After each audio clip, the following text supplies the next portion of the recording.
श्री गणेशदत्त गुरुभ्यो नमः। स्थावरं जंगमं व्याप्तं यत्किंचित् सच्चराचरं तत्पदं दर्शितं येन तस्मै श्री गुरुवे नमः। परमपूज्य सद्गुरू श्री रामकृष्ण क्षीरसागर स्वामींना वंदन करून संघटित सत्संग मंडळांच्या या गुरुकार्यातील मोहिमेमधल्या 2058व्या भागाचं मी पठण करीत आहे। आज मार्गशीर्ष कृष्ण नवमी, शनिवार दिनांक 13 डिसेंबर 2025।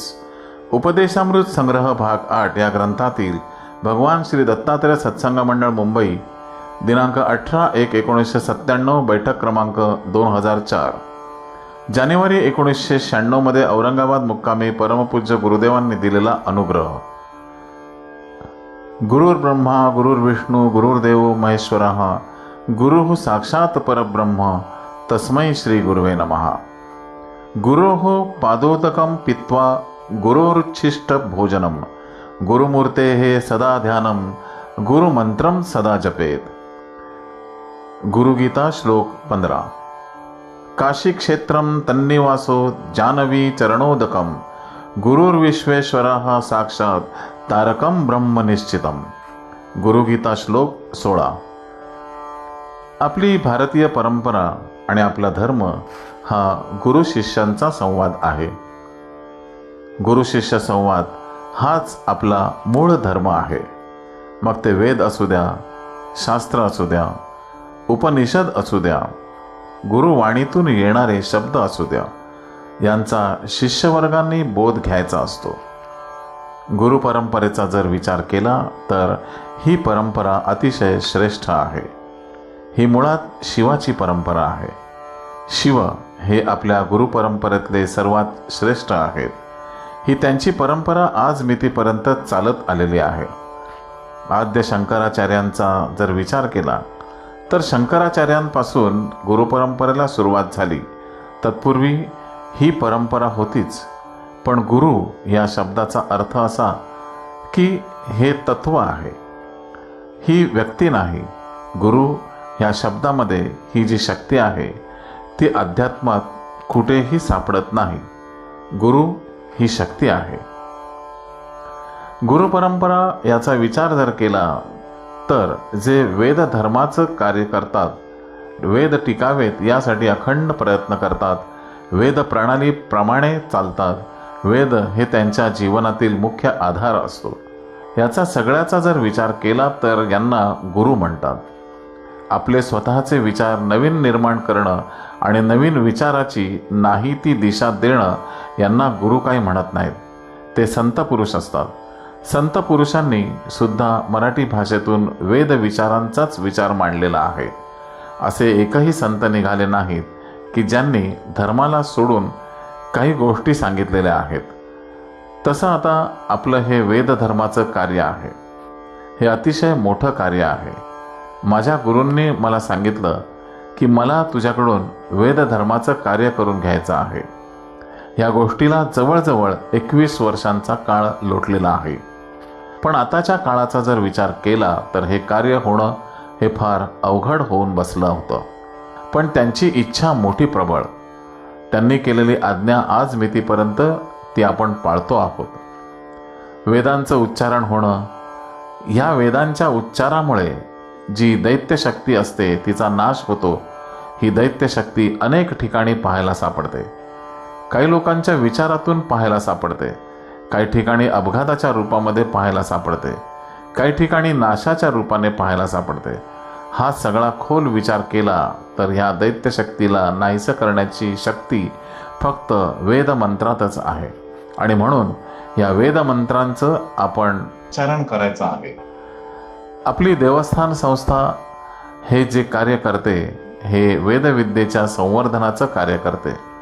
ह्यात वेद पठण करणं, जसजसा पुढचा काळ जाईल तसा वेदांचा अर्थ लावणं, वेद हे किती प्रभावी आहेत हे सामान्य जनांना समजावून देता आलं पाहिजे। असं कार्य ही संस्था या पुढच्या काळामध्ये करणार आहे। आज काही नाही म्हटलं तरी 32 विद्यार्थी याचे अध्ययन करत आहेत। ऋग्वेद आहे, कृष्ण यजुर्वेद, शुक्ल यजुर्वेद आहे, सामवेद आहे, अथर्ववेद आहे। आजकालच्या काळामध्ये ब्राह्मणांची मुलंसुद्धा त्यांचा वेदविद्या शिकण्याकडे कल नाही.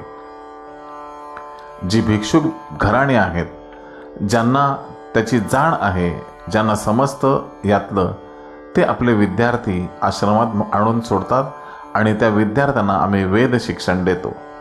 ही वेदविद्या संवर्धन जर झाली नाही तर दैत्यशक्तीचा प्रभाव अधिक मोठ्या प्रमाणात वाढेल. मनुष्य मनुष्याला सुद्धा ओळखणार नाही.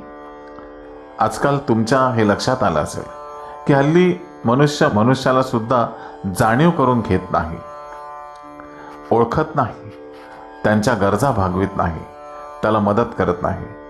हे तुम्ही सर्व लोक जाणत आहात. अशी ही शक्ती नाहीशी करण्यासाठी ह्या वेदविद्येचा उपयोग होणार आहे. ही गुरुपरंपरा जी आपल्याकडे सुरू झाली, ही गुरुपरंपरा इतक्यातच मी सांगितलं की जे वेदविद्येचं संवर्धन करत आहेत, वेदप्रणीत प्रथा चालवतात, यांनाच गुरु म्हणतात. बाकीचे जे असतील ते संत पुरुष असतील. संत पुरुषात आणि गुरुत जमीन आसमानाचा फरक आहे. संत पुरुषांचं कार्य कसे आहे? संस्कार करणं, चांगलं शिकवणं, एवढंच कार्य आहे. गुरूंचं, गुरुपदाचं जे हे कार्य आहे, हे भक्तांना रक्षण देणं, भक्तांच्या विचारांमध्ये बदल करणं, भक्तांना सहाय्य करणं. आता एवढं आहे.